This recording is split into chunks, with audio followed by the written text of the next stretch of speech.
આ વખતે તો છે ને કપડાનો અને બૂટનો ખર્ચો મામા કીને કરાવવો છે. એ મામા હું આવ્યો. વાય વાય ભણે હે તારું જ કામ હતું. લે ભણે તું દવણો કરવા માંડ ને.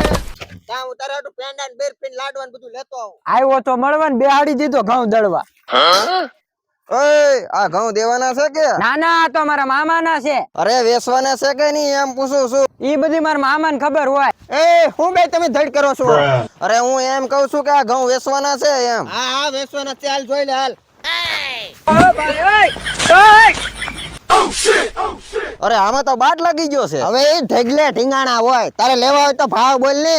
300 રૂપિયા. એટલે ભાઈ હાવ 300 થોડા હોય. 2000 નું લઈને તો બિયારણ વાવેલું છે, દવાઓ છાંટેલી છે ને આમાં મહેનત કવડી. 500 રૂપિયા કરી દે. આવા રોજડા રોયે ભેગું નહીં થાય. આના 500 નહીં આવે. ઓલો કુવળનો ઢગલો દેખાય. એ કોળ ને હું મારે ગુડવું છે.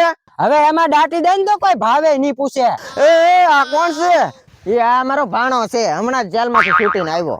આવ્યો ચીઠીને હમણાં મારી ગાડી આવશે ને 500 ના ભાવમાં ભરી લે. વાહ ભાણા વાહ. તો મામા હવે કપડા ને બૂટ લઈ દેહો ને. હવે એમ તને